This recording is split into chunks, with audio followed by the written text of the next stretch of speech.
Olá pessoal, hoje nós temos a estrutura da última biomolécula, o grupo de biomoléculas que foi definida para esse curso, que são os ácidos nucleicos. Os ácidos nucleicos são estruturas poliméricas, assim como as proteínas, de uma grande relevância porque fazem parte da composição principalmente do nosso DNA. O DNA, que são moléculas muito interessantes, muito curiosas, são moléculas que estão espiralizadas muitas vezes no núcleo das células, em alguns períodos da divisão celular elas podem se encontrar de forma desespiralizada, e que se fosse possível nós esticarmos essas moléculas, elas teriam um comprimento de aproximadamente 1,70 m. Então imagina a espessura dessa molécula para que ela possa, de uma forma enovelada, caber dentro do núcleo de uma célula. Essas moléculas, também chamadas de ácidos nucleicos, foram a base de uma pesquisa muito relevante que se inicia com a bioquímica e que dá a possibilidade para o desenvolvimento de uma área da bioquímica chamada biologia molecular do gene, que estuda a estrutura desses ácidos nucleicos, a manipulação deles, as características, o metabolismo dessas moléculas, e a compreensão dessas moléculas permite com que nós possamos fazer alterações celulares que podem converter ali em a cura de diversas doenças hereditárias, ou seja, existe um potencial muito grande no estudo dessas estruturas. Vocês já devem ter ouvido falar que dois pesquisadores, Watson e Crick, foram responsáveis pela descoberta da estrutura do DNA. Então vamos começar verificando os ácidos nucleicos que compõem essas moléculas, seja de DNA ou RNA, até chegarmos propriamente nesse trabalho que foi publicado em 1953. Os ácidos nucleicos, como eu falei então, são polímeros de nucleotídeos. Os nucleotídeos são basicamente divididos em duas classes, as purinas e as pirimidinas. As purinas são compostas pela adenina e, como essas moléculas todas possuem grupos básicos, por isso são chamadas bases, e como tem nitrogênio na sua composição, são chamadas de bases nitrogenadas. A outra purina é a guanina e as pirimidinas são a citosina e a timina, também chamadas simplificadamente pela sua primeira letra do nome. Então a adenina também chamada de base A, a timina também chamada de base T, guanina também chamada de base G e citosina também chamada de base C. Essas bases elas são também estão presentes no RNA. E no RNA a única diferença que nós temos em termos de base nitrogenada é que no lugar de termos a timina, nós temos a uracila, uma outra base nitrogenada. Portanto, o DNA pode possuir as bases nitrogenadas A, T, C e G, e RNA pode possuir as bases nitrogenadas A, U, C e G. Essas bases, elas têm uma característica, elas se ligam a estruturas maiores chamadas de ribonucleotídeos. Os ribonucleotídeos são moléculas que contêm uma das bases nitrogenadas, seja C, G, T, A, U, e a um carboidrato de 5 carbonos, chamado de pentose, e a um grupo fosfato. Essa estrutura toda caracteriza o que nós chamamos de ribonucleotídeo. A diferença é que nós podemos ter ribonucleotídeos e desoxirribonucleotídeos. Eu vou voltar novamente os dois slides para que nós verifiquemos. Primeira diferença, nos ribonucleotídeos nós temos uma hidroxila ligada a este carbono e o grupo fosfato ligado a este carbono fora do anel da pentose. Já na desoxirribonucleotídeo, como o próprio nome já diz, tem um oxigênio a menos que foi perdido desse hidrogênio aqui. Então, na desoxirribonucleotídeo, nós temos hidrogênio nesse carbono e o grupo fosfato está ligado a este carbono aqui e não mais ao carbono fora do anel da pentose. Isso vai dar diferenças não só estruturais, mas também na ligação que essas estruturas podem formar e até na estabilidade das moléculas que elas fazem parte da composição, seja DNA ou RNA. A estrutura do ribonucleotídeo está presente no RNA, daí que vem o nome ácido ribonucleotídeo, e a estrutura do DNA é composta por desoxirribonucleotídeos, daí que vem a sigla DNA, ácido desoxirribonucleotídeo. Essas bases nitrogenadas ligadas à pentose, ligadas ao fosfato, formam os seus nucleotídeos, e os nucleotídeos se ligam por ligações fosfodiéster para formar seja uma fita de DNA, seja uma fita de RNA. Essas fitas de DNA ou RNA, elas são representadas segundo uma sequência. Essa sequência ela é tradicionalmente escrita a partir do grupo fosfato, no caso do DNA ou do RNA, até um grupo hidroxila, chamado hidroxila terminal. Essa sequência aqui, como o grupo fosfato está ligado a um carbono 5 da pentose, é chamada de 5' e essa hidroxila está ligada a um carbono 3 da pentose, chamado de 3'. Então a forma como nós representamos uma fita de DNA ou de RNA é no sentido 5', 3'. No entanto, a ligação fosfodiéster que mantém os nucleotídeos ligados, ela se dá entre um carbono 3 da pentose e um carbono 5 de outro nucleotídeo. Portanto, a ligação é chamada de 3', o sentido da ligação, 5'. Então, o sentido da molécula é 5', 3', e o sentido da ligação fosfodiéster é 3', 5', seja para o RNA ou para o DNA. O Chargaff foi um bioquímico austríaco que previu que existia uma certa proporção entre bases nitrogenadas dos ácidos nucleicos, sobretudo no DNA, os ácidos desoxirribonucleico. O que o Chargaff percebeu foi que, se nós conseguíssemos verificar a quantidade de bases A, por exemplo, numa molécula de DNA, a proporção de T seria igual. Ou seja, se eu tivesse 20% da minha molécula com bases A, nós teríamos 20% de base T na sua molécula que pareia com essa fita de DNA analisada. E a base C teria uma proporção similar à da base G. Além disso, a somatória deveria dar 100%. Então, se eu tenho essa proporção de 20 para 20 para a base adenina e timina, nós teremos uma proporção também aqui para 100%, né, de 30 para 30 de G e C. Outra coisa que foi observada é que essas bases nitrogenadas, quando elas pareiam por meio de ligações chamadas ligações de hidrogênio, que ocorrem entre bases nitrogenadas. Então, o DNA, uma fita de DNA, ela pareia com uma outra fita de DNA e esse pareamento se dá com as bases nitrogenadas de cada uma delas. E aí é verificado que o número de ligações de hidrogênio que mantém a base A unida à base T, esse número é 2. E o número de ligações de hidrogênio que mantém a base G unida à base C é 3. Então, além de nós termos essa proporção fixa entre essas bases nitrogenadas, nós sabemos qual é o número de interações que elas fazem.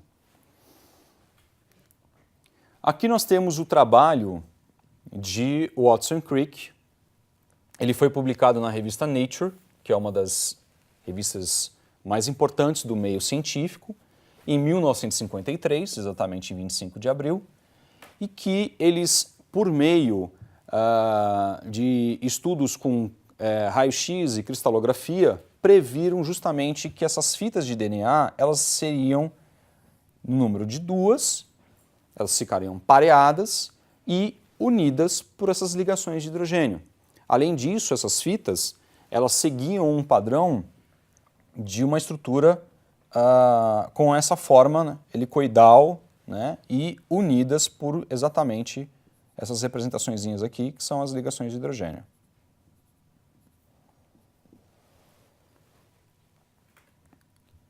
Essa aqui é uma imagem produzida por Rosalind Franklin de um eixo de fibra vertical, né, de uma deoxipentose, e por meio dessa estrutura, a análise da difração de raio-x dessa estrutura é que o Watson e Crick conseguiram prever essa forma espiralizada do DNA, essa forma tão clássica que nós observamos quase que universalmente quando queremos nos referir à estrutura do DNA. Esse trabalho de Watson e Crick, ele produziu prêmio Nobel para eles, né? Foi laureado com o prêmio Nobel, e pode-se dizer que a partir da descoberta dessa estrutura, a biologia molecular do gene ela avançou a largos passos e permitiu com que nós conseguíssemos desenvolver todo o conjunto de conhecimento que nós temos hoje sobre essa área do conhecimento. O Watson e Crick previram que as estruturas dessas cadeias polinucleotídicas elas eram constituídas por uma dupla hélice. E essas duas fitas de DNA elas são antiparalelas, ou seja, uma se desenvolve no sentido 5' 3' e a outra no sentido 3' 5'. Eles também verificaram que as bases ocupam o centro da hélice, ou seja, essas bases nitrogenadas são voltadas para o centro da molécula. E as cadeias e pentoses estão na periferia, nas laterais dessa molécula. As bases de cada fita se ligam por ligações de hidrogênio. Percebam que sempre quando nós queremos conhecer algo, principalmente na química ou na bioquímica, a primeira coisa que nós vamos fazer é estudar a estrutura desse nosso objeto de estudo. Por meio da compreensão da estrutura, nós podemos compreender como ela é e podemos, inclusive, saber como que ela pode se rearranjar no espaço, sofrer alterações, e dali parte um conhecimento para a manipulação dessas moléculas. Essa manipulação é que permite não só que nós tenhamos mais conhecimento sobre essa estrutura, mas também podemos conseguir fazer alguns avanços com relação ao metabolismo ou qualquer outra característica a qual aquela molécula ou ambiente na qual ela se envolva. Então, os estudos do Watson e Crick foram muito relevantes nesse sentido, de que permitiram que, a partir do momento que nós conhecemos essa estrutura, podemos manipulá-la por meio de todas as técnicas que são desenvolvidas a partir deste momento. Bom, o DNA é uma molécula extremamente importante porque ela carrega toda a informação genética, ou seja, a fita de DNA, aquela molécula gigante que eu mencionei para vocês, que se fosse possível alongá-la, desespiralizá-la e medi-la, ela teria aproximadamente 1,70 m, ela é constituída por várias bases nitrogenadas. Dá para imaginar que algo da dimensão invisível até a microscopia eletrônica, quando ela adquire um tamanho significativo, como esse que eu mencionei, é porque ela é constituída de muitas estruturas repetidas. Então nós temos ali, literalmente, bilhões de bases nitrogenadas. Essas bases nitrogenadas, elas têm um arranjo que podem fornecer uma informação para um metabolismo dessas moléculas, e essas informações, então, estão baseadas justamente na sequência de base. Determinadas sequências de base, elas acabam representando o que nós chamamos de gene. Gene é uma parte do DNA que tem o papel específico para a produção de uma proteína. Quando essa proteína ela é expressa, ela é produzida, então ela ocorre naquele organismo. Portanto, todas as características que uma espécie tem, ela é decorrente da sua composição de proteínas, e essa composição de proteínas, ela tem essa informação dentro desse material genético. Então vamos pensar, por exemplo, na cor dos olhos de um indivíduo. A íris, que é o local onde tem a coloração dos olhos, ela é composta por uma proteína chamada melanina. Essa proteína, portanto, ela possui um gene no DNA daquele indivíduo que tem essa informação para a produção dessa proteína. E quanto mais proteína ela é feita, mais intensa é a coloração que ela tem. Então, indivíduos com olhos pretos ou castanhos escuros têm uma expressão de melanina na íris muito grande. E indivíduos que têm olhos claros, como azul ou verde, têm uma expressão de proteína menor. É só isso, é uma diferença da quantidade dessa proteína daquela estrutura. E há ainda indivíduos albinos que não expressam essa proteína. Portanto, a íris ela é praticamente transparente e nós conseguimos enxergar os vasos sanguíneos que estão atrás dela. E isso é que dá a coloração avermelhada dos olhos dos albinos. É só um exemplo de uma proteína que é produzida e que tem uma informação no DNA do indivíduo para essa produção. Portanto, todas as proteínas, toda a síntese proteica de uma espécie, ela tem uma produção atrelada ao seu DNA. E como o DNA ele é derivado do cruzamento dos pais, no caso daqueles organismos que fazem esse tipo de reprodução cruzada, então vamos pegar especificamente os seres humanos, que é o nosso objeto maior de estudo nesse curso, o DNA de um indivíduo vai ser fruto do DNA dos seus pais, 50% do pai, 50% da mãe, e ele vai conter então essas informações genéticas que são próprias dele e toda a sua compleição física, assim como qualquer proteína que aquele organismo produz, é decorrente da informação que está no gene.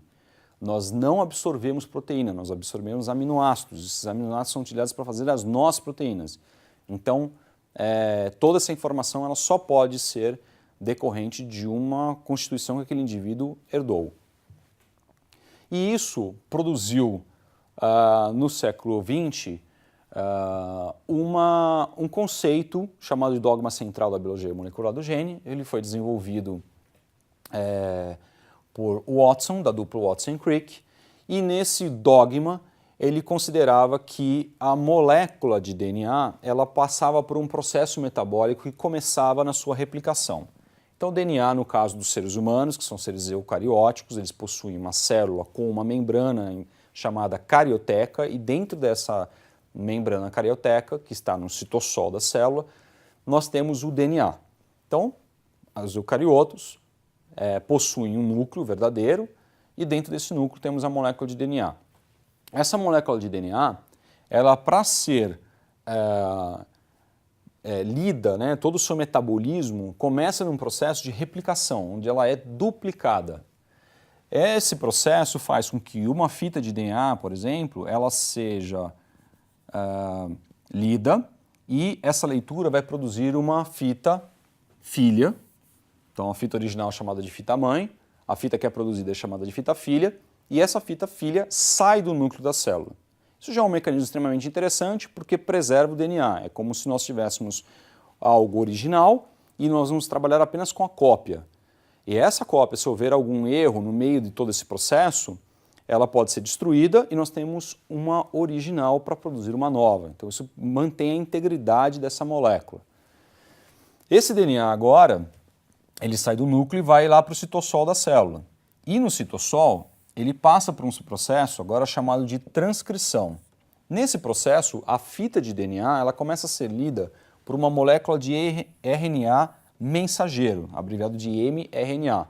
Então nós temos um exemplo de ácido desoxirribonucleico e aqui a presença do ácido ribonucleico.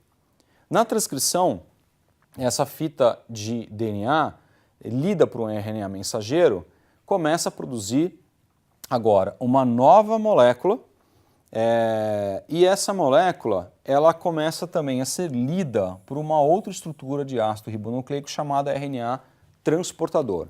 Transportador porque a essas moléculas estão ligadas aminoácidos.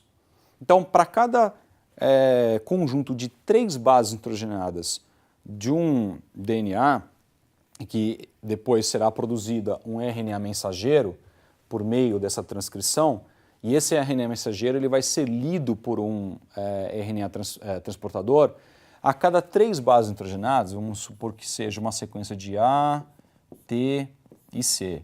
Isso é chamado de um códon. E o códon ele acaba pareando com uma sequência complementar. Então, complementar ao A é o T, complementar ao T é o A e complementar ao C é o G. Essa sequência, né, essa trinca aqui, esse códon, né, de T a G, está ligado diretamente a um RNA transportador. E cada uma dessas sequências, cada uma dessas possíveis combinações dessas 4 bases nitrogenadas, está ligada na outra ponta do RNA transportador a um aminoácido. Então nós conseguimos fazer uma ligação dos 20 diferentes tipos de aminoácidos dependendo do número de bases nitrogenadas que nós temos no DNA e que depois será produzida uma molécula, né, chamada de RNA mensageiro.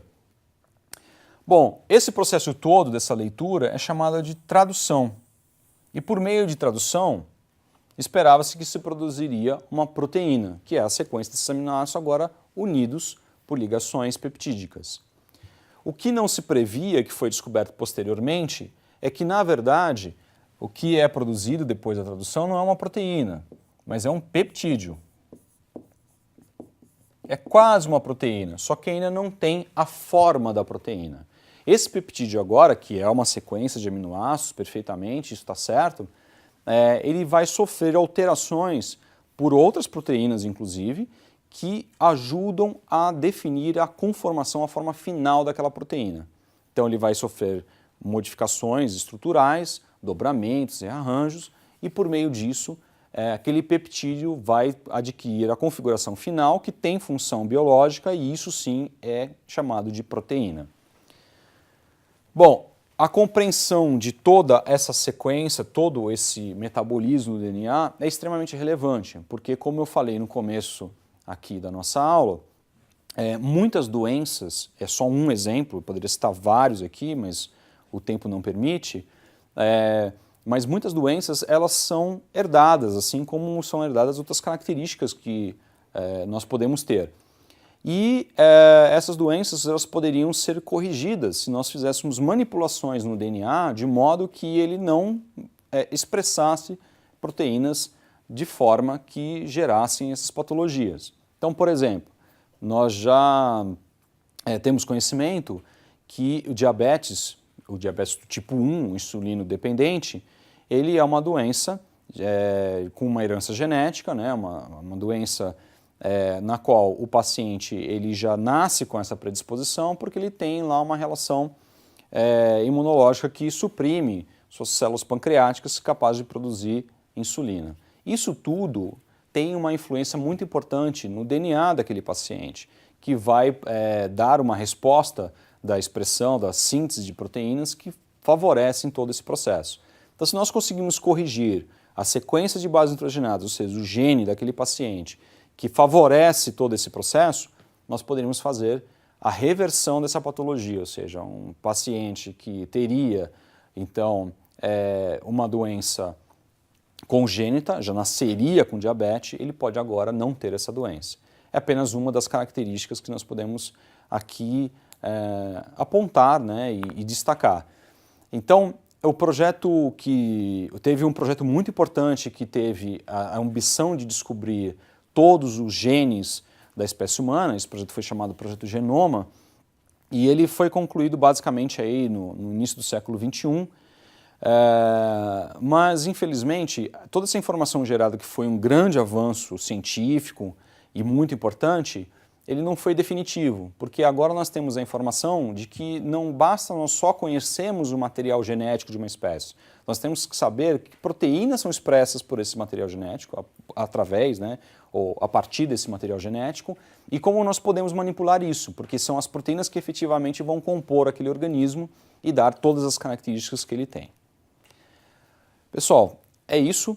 Aproveitem para estudarem o material complementar no ambiente virtual de aprendizado e nos vemos na próxima aula. Bons estudos!